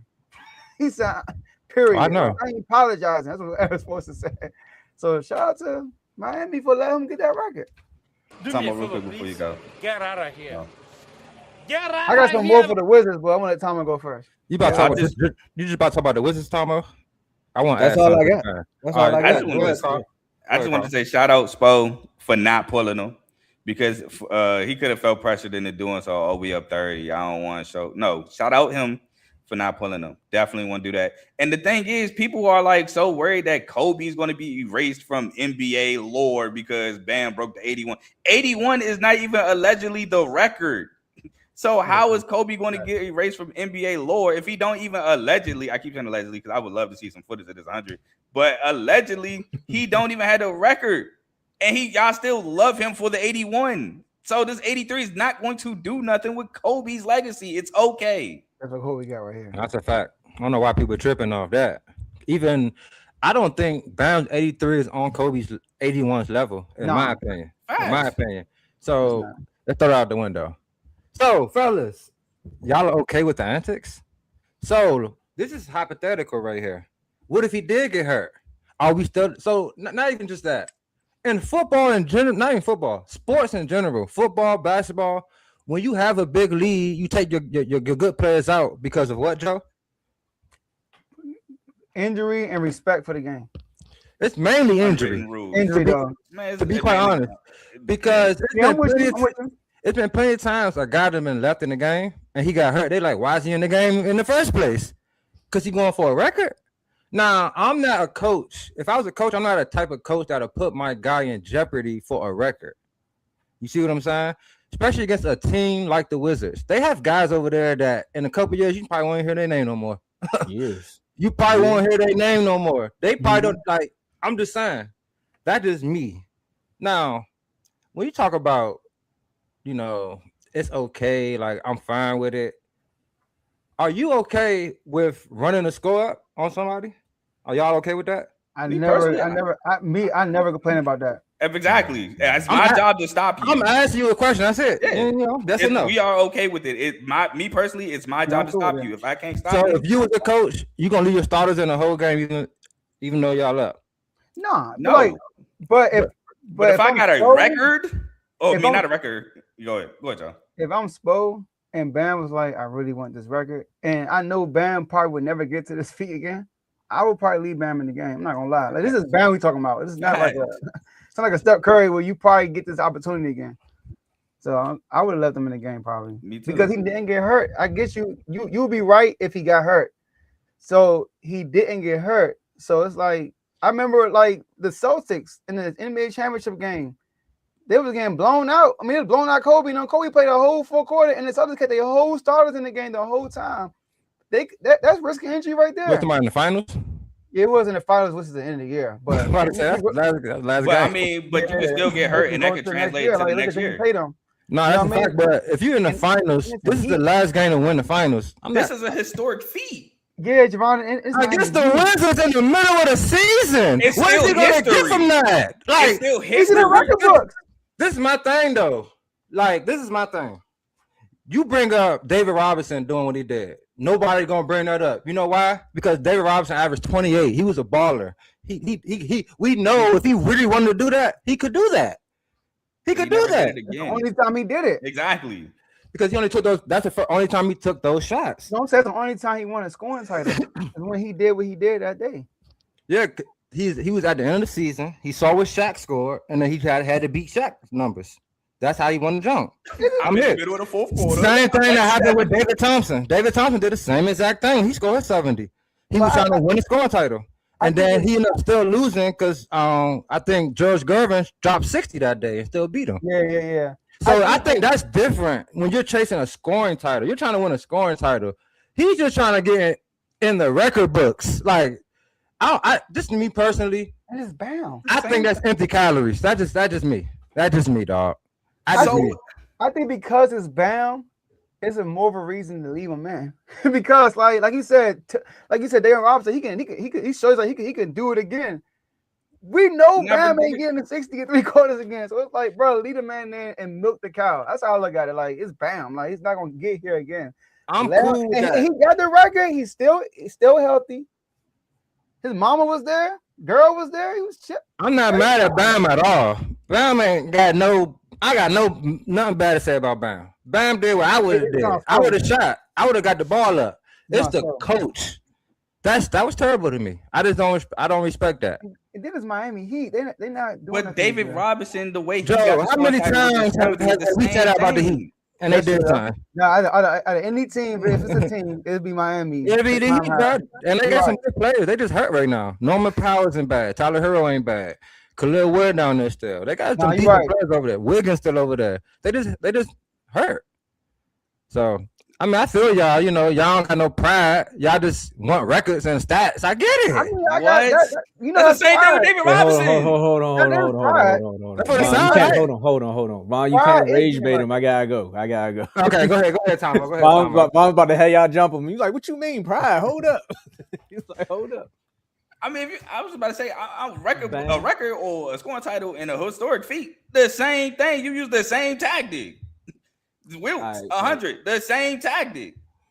We ain't got no film for that one. So, Bam, exactly. I want to get this out the way. That's why I said we got the interview. I just want to get this out the way now. Bam, you getting the 83, good for the NBA. Oh, yeah, it is. The bad part for the NBA, and I didn't want to be the one to say this because I came on here and defended the tanking narrative, is the Washington Wizards. Because, again, Alex Saw is coming off of an injury. But the buckets he was giving Bam early in that game, why are you sitting him? Why are you 28 points? Because now it's a competition. That right there is why you're like, okay, he's coming off an injury, but he's hot. We not going nowhere anyway, so let the boy get his minutes. Facts. And then Joe, Trey played like 23 minutes. But the guys that Bam was actually giving the buckets to was shorter than him, so no wonder he was getting fouled. Why is Anthony Gill checking Bam Adebayo? They gave him to him. Like, why are you doing that? Like, that right there is coaching malpractice, bro. To see Anthony Gill checking Bam is insane. So no wonder he had like 30 something going into the second quarter, bro. It's a mismatch. They started holding them. I was like, yeah. So it's like, bro, the Wizards have nobody to check Bam in this moment. So that right there is just coaching malpractice. So when I went into the NBA chat call that day, I was like, Bam is not known for getting buckets. So I'm more so mad at the Wizards for you sitting back and looking at the scouting report and seeing that Norman Powell isn't playing. Ware isn't playing. Hero isn't playing. Yeah. And Bam is their best player on the court. Why are you not scouting this team better? The historic night shouldn't even happen. So this right here goes back to the Wizards being bad. And I know, Joe, we can't cuss on here, and I'm not even going to pay the fine. But they was trash. Like, that is insane. And 30 years from now, from what Giannis said, teams are not going to look at the way Bam got his 83 points. They're not going to look into the stats of it. But the team that's associated with it, no matter how many finals you win, they're going to always be like, but Bam dropped 83. I'm like, it was the Wizards. Like, bro, you're going to be known for being a part of that. It's not even that just going on back. But see, Jalen Rose can always fight back and say it's Kobe. Like, he can always go back and say it's Kobe. You, like I said in the NBA chat, you Keyshawn George and your kids see you at the YMCA and they be like, Pop, remember when Bam put 83 on y'all? Keyshawn George can't fight back and be like, but you know Bam, he was one of them top 8. Bam ain't no top 8. But that's what I hate. Ain't my problem. Huh? Hey, Tom, I do want to say something about the Wizards. But that was bad, bro. That was bad. Coach, I ain't gonna lie, Joe. I would have fired the coach right then and there. I know what division is, but the coach got to go, bro. I'm It sorry. was probably the management that told him to do that. But y'all, they were triple teaming Bam, and they still couldn't stop. They started denying him. That's like me. They started following Miami Heat players so he won't get the record. That's why it was the theatrics and it was crazy. But anyways, I saw a post. I just want to read this to y'all real quick before we go. Oh, somebody before tweeted. you read that post, y'all was going crazy. I want to say this one thing. Joe, you say you don't care about the antics, right? And I have to agree because I have to agree with Joe was saying, no, Von, because we were the same ones up here saying Saquon should go get that rushing record when the Eagles sat him. Facts. That's the only thing. Woo! And that's a more dangerous sport. That's a y'all was. Yeah. I wasn't. That's why y'all was going back and forth. I was like, I can't. I feel where Von coming from, but I can't agree with him because I was the one saying they should let him go get the record. We said they should at least play the first half. I feel that, you know what I'm saying, with football and all that, especially, you know what I'm saying, you play a season, you know what I'm saying, football, you get hurt like this, you know, especially running backs. I feel like Saquon did deserve that record, though, because he's an elite running back, you know what I'm saying? Okay. Just like I said, it's Kobe. You right. You know what I'm saying? But go ahead, Joe. So somebody tweeted and said, shout out to Will Clayton. That's who it was. At Dub Clayton. He said, for you, the day Bam scored 83 was the most embarrassing moment in Wizards franchise history. Right? He said, but for me, it was Tuesday. I don't know what that was. He talking about that. But look at this though. Oh, he said the Wizards that bad, bro. That's why. You know why? Because last year on March 27th, the Pacers dropped 162 points on y'all. It was a franchise record. It's a team. Also, the Clippers overcame a 35-point deficit against y'all. Tied with the second largest in play-by-play era. Also, the Raptors game when he threw the ball up and he caught it and he shot the ball. Oh, I remember that. Hey, that was the Michigan State player that did that too, by the way. I wanted to bring that up. That was Mo Pete. In the playoffs, y'all go up by 3. LeBron hits a turnaround 3 to go to overtime and then beat y'all. Gilbert Arenas missed free throws against LeBron James. Hold on right now. No. I got to address one thing. That LeBron play. This happened on Tuesday. Last one. Game 7 against the Celtics. Kelly Olynyk. He went crazy. I forgot how much he scored. But he went crazy on y'all and beat y'all. I'm with Vaughn, though. Is this correlation to Tuesdays? Because some of these ain't in March. These are all Tuesdays. I thought you said Tuesdays. Okay, bet. These are all Tuesdays, yeah. What's today? This is crazy. Hey, so that for that article, Dub, whatever you are, the LeBron play, coaching malpractice. You fouled him. Nobody fouled him. That's a fact, though. I'm with you on that, Tomo. Did he travel on that, too? I'm with you on that, Tomo. He traveled. Yes. He traveled and no one fouled him. It was like, bro, what are you doing? To win the game, you going to let him get the 3 off. That's one. The Kelly Olynyk, game 7, coaching malpractice. Scott Brooks, the dumbest coach I've ever seen. I don't care if you clip me up on the dumbest coach. You seen Kelly Oubre was giving him buckets and you don't play him in game 7? He was giving Kelly Olynyk fits and you don't play him in game 7? So them Tuesdays, Dub, is dumb coaching. That's what I'm saying, bro. And this goes back again to the Anthony Gill is checking Bam. Dumb coaching. What are you doing? That was stupid. Should at least put cool body on him or something. Bro, he was at some points. He was at some points. He was I would have put him on him. Like, and then I know we gotta get out of here. And then I look, right? My bad, Keyshawn. You didn't even play that game. My bad for throwing a random shot at you. But you signed Julian Reese, who got the most rebounds for a rookie in Wizards franchise history. At least throw him on the court. Why is he not suited up? I'm not saying he would have did any better. I'm not saying he would have did any better, but call him back. You need rebounders. Nobody else on this team wants to rebound but him. What is wrong with y'all? Not fast. We're talking about pride. The Wizards show no. I mean, they kind of show pride with the plays on the court. They were triple teaming Bam. They were triple teaming him. They were denying him. They was playing. They were playing box and 3. They was playing 3 people on Bam. I remember the Wizards got an inbound steal because of that. But instead of killing the clock, he went and laid it up. They trash. It's crazy. Guess who played 40 minutes for y'all, Tomo? Will Riley. Yeah, it's my guy. Hey, nice though. They laid the ball. It's crazy, bro. It's crazy. That's why when I seen that, I was like, bro, it's not the fact. Like, if I wasn't a Wizards fan, I'd have like, Bam did his thing. But being a Wizards fan and being on the opposite side of history, it's like, come on, bro. I just know Klay Thompson dropped 37 in one quarter. Yeah, but he did come back out there. He was breaking his first couple shots, and then they pulled him. I remember watching that live. Bro, bringing up 30-point losses, my bad, Carl. But the Pistons just lost to the Nets, and they was up 30-something. Dang! We was not up 30. We was up 20. Why you doing? I'm just saying, why I get a shot? HOA, what's going on? I'm just saying, though, people saying like 30-point lead, like 20 to 30-point leads don't happen all the time. They get evaporated all the time. Like, why you just by the way for the listeners? No, Tom, I don't know why you brought that was we gotta have a meeting over this. That was crazy. On a Tuesday too. That's we gotta have a meeting. I don't even know if that was on Tuesday. I'm fact checking that, but if it's not, we need a meeting for sure. I'm just saying, bro. It happens to good teams. We won against them on a Tuesday. It happens to good teams is my point, man. Nope, it was not on a Tuesday, Tomo. We need a meeting. But he is not letting that Tuesday go, man. It's okay. It happened on a Saturday. I remember that. Yup, we need a meeting, bro. That's a crazy left field shot for no reason. I said sorry before I said it. Yeah, that's what we talking about. Okay. It did though, like because I seen a good team. I'm saying crazy disrespectful. It does have correlation because I watched a bad team come back on a good team, so it happens. Are we a good team without Cade?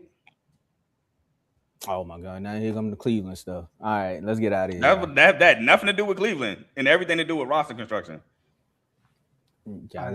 Y'all doing something right. We just beat Cleveland. That's all I'm gonna say. Y'all did though. Shout out to y'all. Orlando Magic. I was actually thinking about a good segment since Orlando won and the Clippers won. Who's a bigger threat in their conference? Is it Orlando or the Clippers? Come on, son. It's the Clippers. Oh, man. The Clippers? Carl, you tripping. You don't want to see us for real. Last time we played, who won? Last time we played, was we healthy? Okay. Are y'all going to be healthy? Like you act like that's just automatically guaranteed. We are. We just need France and AB. That's it, and we good. Are y'all going to remain healthy? As long as we got France, bro, we can get y'all. I ain't really worried about y'all. To be quite honest, there's no team in the East I'm really worried about. To be quite honest, answer to my question. I like that. There's nobody. What about a healthy Celtics? No. Dang. I think healthy Celtics could be if Tatum get back to form. Dangerous. I'm not going to say. Of course they're dangerous. I'm saying we can beat anybody. I think. I mean, we got 2 stars. Desmond Bain's been heaven sent. Oh my goodness, this dude has been miraculous. I mean, let's talk to the Knicks fans right quick. Y'all gave all those picks for Mikal Bridges. He ain't Desmond Bain. He ain't doing what Bain doing. Bain out here dropping 30 in a whole month. Bain out here hitting game winners, hitting final shots. That's how you pick up a guy. Everybody criticized it. Hold on, this is my final words. I know we gotta go. Hey, go crazy. But before you go crazy, what's up with Florida and Bain and Bams? The bees is going crazy down there. You got Take it away. Hold on, you really got the Clippers up here saying playoff threat. Now I'm gonna say this about the Clippers real quick. The only reason why I was trolling is because the Clippers not a threat because the tops of the West is way greater than the tops of the East. They just went straight answer. Now the Clippers got some good stuff going though. I like how Darius Garland's looking out there. I like how Mathurin's looking out there.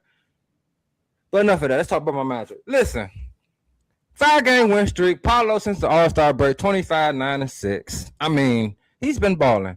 Desmond Bain just won player of the month last month, averaging 30 points a game, shooting about 40% from 3, 45% from the field. The boy's been heaven sent. Still got to get Franz Wagner back. We just beat Cleveland. We are beating y'all right now in Tomo. Thank you. We're currently 5th in the East. Jump from the 8th to the 5th. The Raptors lost. The Heat.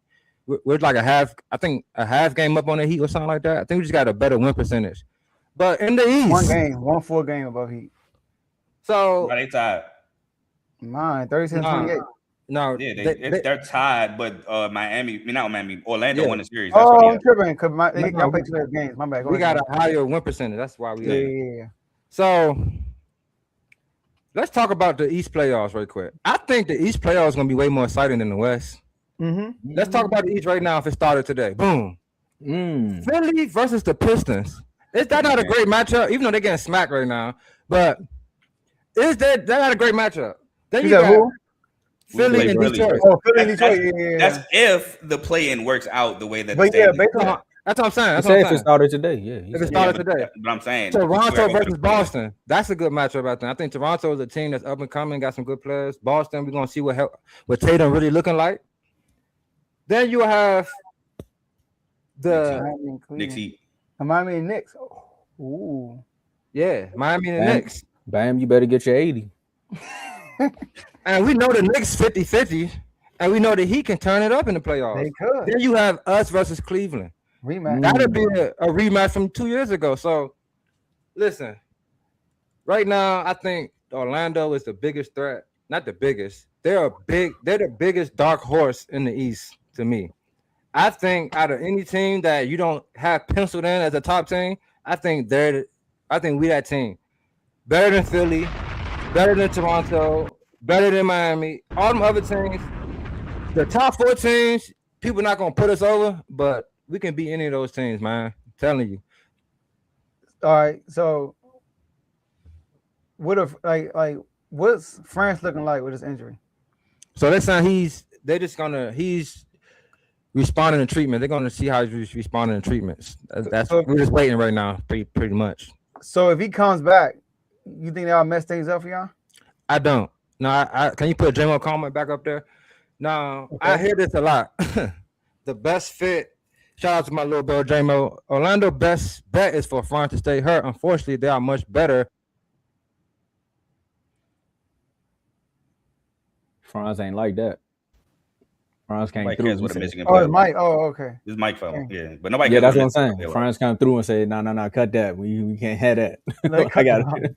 Look, they ain't playing. We need to cut the Michigan fat. France went to Michigan? Yeah. Dang. Him and his brother. Shout out. Yeah, I figured like if he went, his brother went too. That's how it normally works. By the way, no, I wish because Jake's little brother committed to Bama. So no. He trying to shoot 3. That's why. You could have did that at MSU. Not really. Yeah, you could have. Hey man, my team. The phrase they stopped the cap. Told you, look, he cut that Orlando, quick. They fully with the full squad. Yeah, there's gonna be some parity in the East. And Jeremy Fierce brother went to Oklahoma. Nah, RBO cooking right now. That was definitely spot on where you said the East playoffs is definitely gonna be way more. Yeah, that's why I said I was trolling with the Clippers. Change your set. Say something. Yo. Yeah. Just go ahead. All right. Dang, what was I saying? So, they're saying France look better when one of them out. So if you remember the playoffs last year when we played the Celtics, both of them boys was balling out. They both averaging like 20, 25 plus, 6 rebounds, 7. Like they was doing a little bit of everything out there. The biggest problem was we didn't have no help. Everybody was hurt. Suggs was hurt. My boy Mo Wagner was hurt. We had a lot of guys that put points up for us that wasn't playing. But this year, Anthony Black has ascended. I don't know if you guys been watching. You saw that dunk he dunked on those 3 boys against Memphis. Mm-hmm. Then, as of late, since France been done, Tristan De Silva has stepped up big for us, I must say. The biggest factor for me is our big man. Now, Paulo has stepped up in his rebounding, which helps us out a lot because he's even been using his size a lot. And the last thing I must say, we must win a playoff series this year. And if we do or do not, coach got to go. He got to go. I think what you mean if he don't? I think he going regardless unless y'all make a deep run. That's why I said if we win the series or not, he got to go. Oh, win on that. Okay. That's what I was saying because I thought he meant if he don't, he gonna. Okay, I got you. Yeah. Okay. Anything, it don't matter. He gone. What's up with Isaac? Oh, he gone too. Yeah. Whenever you class your best player, you got to go with the player. And I mean, this happened with Dwight Howard and what you call it too. Yeah. Anthony Black is hurt. Yeah. And they got rid of Dwight, right? Understand. Oh, they already Stanford? Yeah, they got rid of Stanford. Dwight was just like 2013. Okay. Yeah, Who y'all go to Stanford? Dang, it's been a while, you know. All right, let's wrap this up. My last word. We didn't need the last segment. Vaughn came through. Shout out to you. Yeah, you came through. It's a whole new segment right there. Yeah. We got a wrong banner, but all good. Yeah. He answered the question. Yeah, facts. He did. I like the Clippers though. They sneaky. They are sneaky. I think the Thunder and Spurs are just way better. That's why I wouldn't say that. I just think like the Spurs, OKC, and maybe Denver, the Clippers aren't beating them. But I think they can beat would I pick them, but they can beat Houston in the 7-game series, in my opinion. I picked them against Houston. I pick them too. I pick them against Minnesota. I think they could beat Minnesota too. I don't got faith in beat- Minnesota. Nah, man, something going on over there, man. Well, Minnesota, they always turn up in the playoffs though. They better hope so this year. I wish they That still had three, my boy. that big three ain't gonna work, man. Rondo, Ant-Man, Rudy, that's not it. They did have a favorable matchup. Steph never got hurt. They probably lost that series. Yeah, exactly. Because he went crazy that first game. He was going crazy. All right. My last word. Shout out to the whole R2L network. Shout out to the whole R2L family, man. Great episode. And Commanders, man. Just keep cooking. My boy Adam Peters, he cooking. You know? We still got the most cap space in the NFL after having all these signings. Sitting, you know, we got a high draft pick this year because we was trash. And we're going to get a defensive player. You know, we see the whole landscape of the NFC. We see Jerry Jones finally woke up and made some moves. We see the Giants with John Harbaugh. He think he a Raven, but he ain't got Lamar. He got just a dog, but he ain't got Lamar. So I don't trust the Giants for real. And then the Eagles, they lose a player. They got, you know, Tariq Woolen, but that's a great move, by the way. It is. When I saw that, was Can I ask you a question on your final word? Torched in the NFC East. okay, Tom, go ahead. I'm telling you. I don't care what you don't think. I'm telling you. My boy he's going to get torched in the East. My boy ain't going. But Joe, that last play in the playoffs showed you. that was just a mental lapse. Obviously, he literally had a mental mistake before the play happened. It was a whole mental lapse. In the NFC East. Oh, you talking about the play against the Rams when he got the 15-yard penalty and then he got bombed the next play. That's literally a mental lapse. Joe, but this is a Thursday. Remember, I said this on a Thursday. He's going to get cooked in the NFC East. Okay. So my question, I'm gonna write that down. Joe.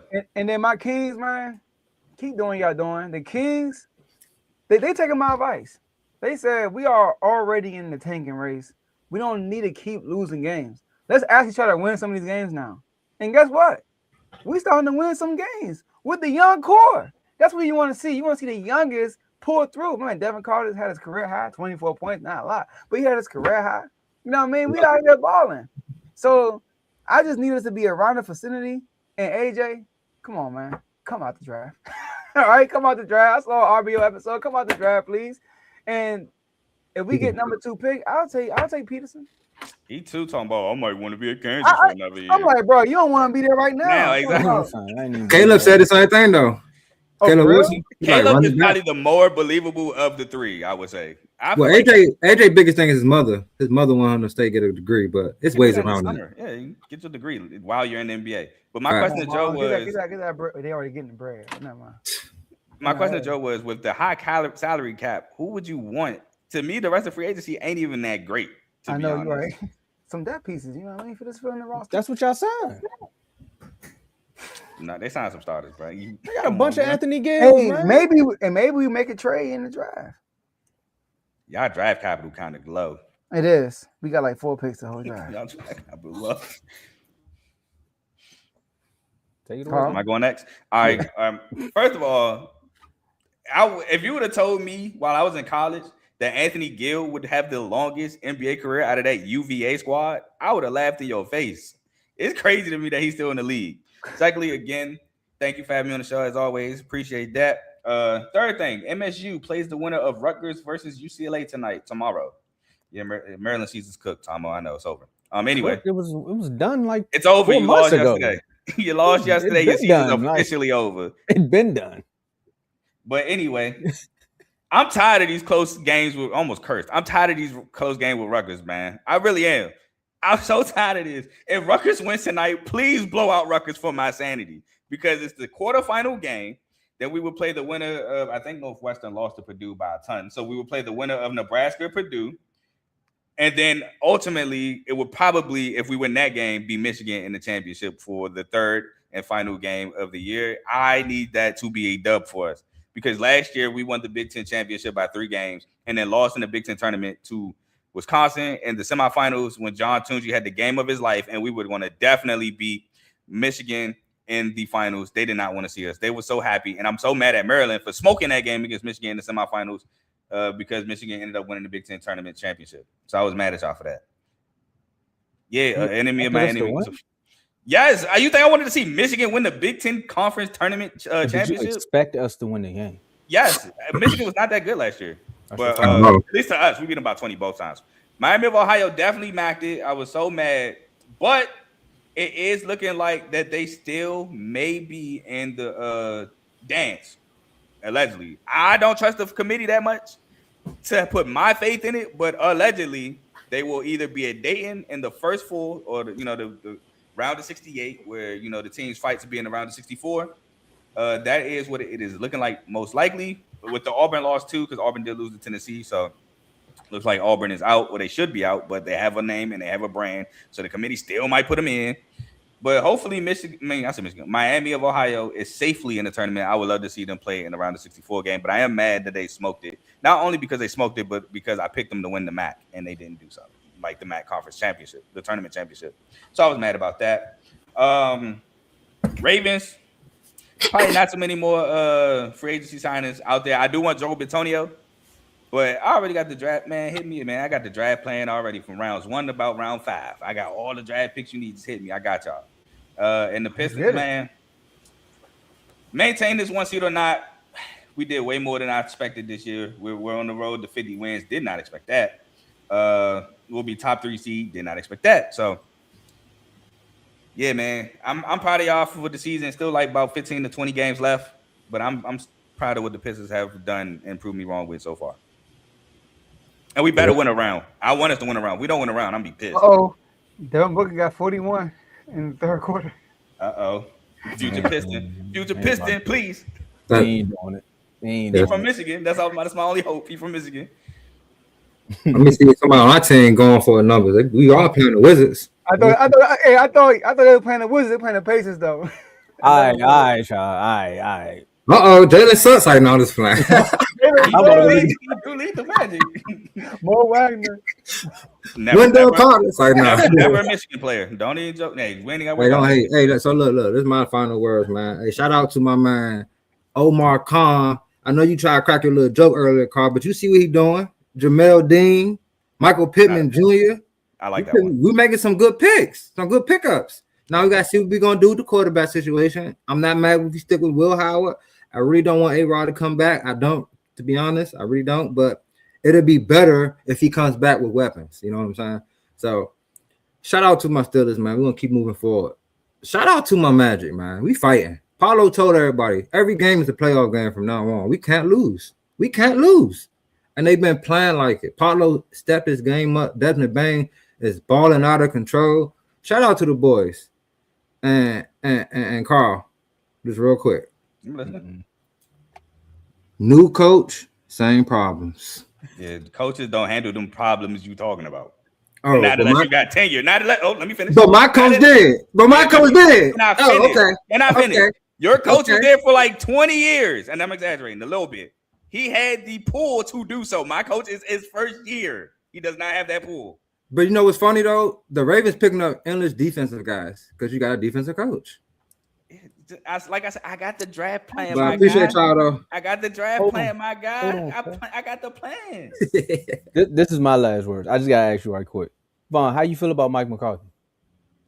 So this is how I feel about Mike McCarthy. I think he's a good coach. Like he knows his stuff, especially offensively. I like the fact that he surrounded himself with 19 assistant head coaches. Like 19. His coaching staff is crazy. I know. So it's showing me that he's not going to be trying to do it all. He's going to, let his help. So if he's going to let the help and the help is good, I'm cool with that. You know what I'm saying? I'm really just here to see what happens, to be quite honest, because he does have a Super Bowl championship. He did get endless wins with y'all. So, hey, I'm going to give him a shot. And he's from Pittsburgh. That's true, too. And he got put out the first round.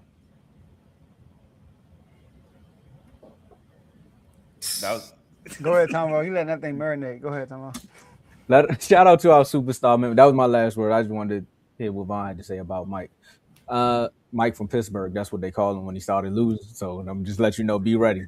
Shout out to our superstar members, man. Shout out to Joe, myself, Dave, Taniqua, RBO Vaughn, who's right here. Make sure, you know what? Make sure y'all go click the links below because both our brothers up here have shows on the network. Go check out RBO Vaughn, Real Ballers Only. Make sure you go tap in with CTC as well. Carl Talking College. As you can see, he always refers back to somewhat of a college player's career, if you didn't notice it. So make sure y'all pick up on that, especially if they are Terp.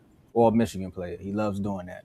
Shout out to Donnell, Giovanni, Chris, FFC Coach Coombs, who just dropped the episode today. Also, make sure y'all click that link. I'm telling you, there's so many shows that are powered by this Refuse to Lose network, and it's great content. If you don't know, now you know. Shout out to Decoria. Shout out to BWT Teddy, who's also been keeping up with the WBC. I'm telling y'all, this is content pumping out left and right. That was a little crazy, but I'm gonna keep going. Shout out to Big O, who was in the comments, who was backing me up on my Woolen statement as well, because I'm telling y'all, we making sweaters over here in the NFC East. Shout out to Dimitri and Chavo also. And the thing about my comment with the NFC East, if anybody wants to get mad, is I said the NFC East. So if y'all don't believe in y'all wide receivers, that's on y'all. But I'm telling y'all what's gonna happen to them. I got one more thing to say. My fault. Lehigh made the dance. They punched their ticket to the dance for the first time since 2012. Duke is a potential 1 seed. Lehigh could be a potential 16 seed. Last time Duke and Lehigh played in the tournament, Lehigh won. So I don't think it's gonna happen this time, but I would love to see the matchup. What's in that? Which caller was playing? TJ. Yeah, they beat Rodney Hood in them.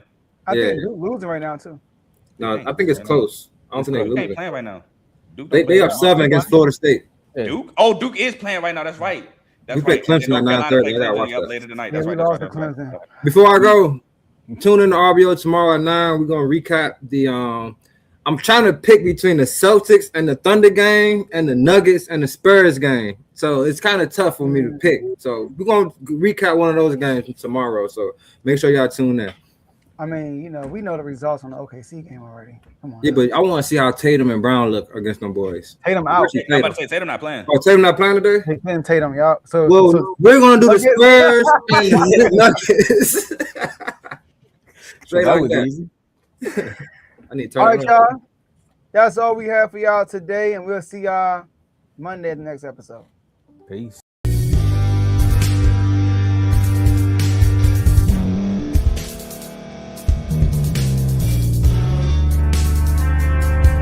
Thank you for staying to the end. If you're watching this on YouTube, please like this video, subscribe, and also hit that notification button so you can be notified next time we put out a video. If you're listening on any podcast platform, subscribe and hit that notification button, y'all, so you can be notified we put out another podcast audio.